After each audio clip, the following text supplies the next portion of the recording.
Self regulation of behaviour.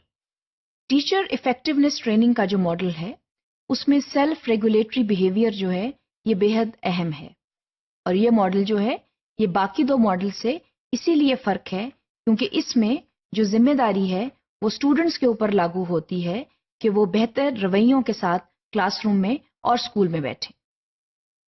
Self regulation जो है वो टीचर की जिम्मेदारी है कि वो स्टूडेंट को सिखाए। सबसे बुनियादी बात तो ये है कि स्टूडेंट्स को एम्पावर करना चाहिए। आमतौर पर हम ये देखते हैं कि हम बात बात पे स्टूडेंट को कहते हैं कि आपने ऐसा करना है, आपने ऐसा नहीं करना है, ये अप्रोप्रिएट बिहेवियर्स हैं, ये इनअप्रोप्रिएट बिहेवियर्स हैं, लेकिन हम स्टूडेंट्स को एम्पावर नहीं करते, हम उनको खुद सोचने का मौका नहीं देते। We feed in so much of data in students that sometimes they lose the capability to think on their own. हमारा जो तरीका तालीम है अकॉर्डिंग टू दिस मॉडल वो ऐसा होना चाहिए जिसमें हम स्टूडेंट्स को खुद सोचने पर मजबूर करें कि बेहतर रवैये जो हैं वो क्या हो सकते हैं। So it is extremely important for the teacher to empower student. इसमें जो रिफ्लेक्शन का एलिमेंट है वो बहुत जरूरी है। हम जो है क्लासरूम के अंदर सबसे पहले तो ऐसी प्रॉब्लम सॉल्विंग टास्क्स जो हैं उनका इनेकाद करें जिसके जरिए स्टूडेंट्स जो हैं वो खुद सोचने पर मजबूर हो जाएं कि बेहतर रवैया क्या है और गैर मयारी रवैया क्या है। ये बेहद जरूरी है। इसमें एक और जो जरूरी अमल है वो टीचर की अच्छे बिहेवियर की रोल मॉडलिंग है। इस पर हम पहले भी बहुत दफा बात कर चुके हैं और हम इस चीज को बहुत दफा कह चुके हैं कि teachers role in the classroom is extremely important. Teacher का अपना रवैया जो है वो बेहद जरूरी है। स्टूडेंट्स जो हैं, खास तौर पर वो students who have unmet desires and needs and who come from socially deprived backgrounds, they do not sometimes know what appropriate behaviors are.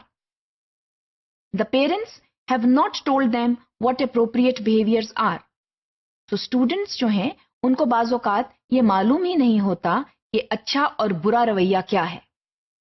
तो उसका फिर एक वाहिद जो है वो मीन्स टीचर रह जाता है। टीचर जो है वो जब क्लासरूम में आता है तो फिर उसके ऊपर ये जिम्मेदारी आयद होती है कि वो एक बेहतरीन रोल मॉडल की हैसियत से क्लासरूम में काम करे।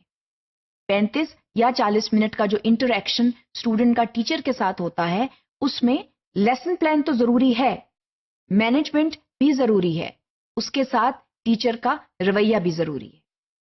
हमने जब नॉलेज डोमेन्स की बात की थी तो हमने सोशल इमोशनल नॉलेज की बात की थी।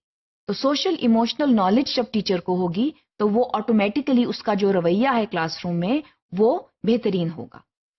सो बेसिकली टीचर को चाहिए कि वो तमाम नॉलेज डोमेन्स को बरूए कार लाते हुए एक बेहतरीन रवैये के साथ पढ़ाए ताकि स्टूडेंट्स जो हैं वो उससे सीखें। स्टूडेंट्स जो हैं वो जब टीचर का रवैया देखेंगे तो automatically they will begin thinking of appropriate behaviour patterns in the classroom. और उसके बाद टीचर जो है through reflective strategies, through empowerment strategies would educate students, again may not be directly but indirectly, about the appropriate behaviors. कहा यह जाता है कि ये जो मॉडल है इसमें जो चांसेस ऑफ सक्सेस हैं वो बहुत ज्यादा हैं। वो इसलिए हैं क्योंकि इसमें हम स्टूडेंट को ये कह रहे हैं कि वो खुद जिम्मेदार है अपने बिहेवियर के लिए। हमने जो है स्टूडेंट को पहले लॉजिकल कॉन्सिक्वेंसेस के जरिए या दूसरे तरीकों के जरिए या डरा धमका के या ये बताकर कि इस बिहेवियर का कॉन्सिक्वेंस ये होगा, उसको एक अप्रोप्रिएट बिहेवियर लाने पर मजबूर तो कर दिया, लेकिन ये बताना और ये सिखाना बहुत जरूरी है कि वो खुद जिम्मेदारी के साथ बेहतर तरीके से समझते हुए अप्रोप्रिएट बिहेवियर्स को बरूए कार लाए। Because then we are preparing life long learners. क्योंकि ये वाले जो बच्चे हैं इन्होंने आखिर बड़े होकर सोसाइटी का हिस्सा बनना है, और अगर डरा धमकाकर हम बिहेवियर्स को सामने लाएंगे तो इसका यह एहतमाल होता है कि स्टूडेंट्स भूल जाएंगे। But through self regulatory behaviour the possibility is that students would maintain these behaviours and would then use these behaviours in the larger society.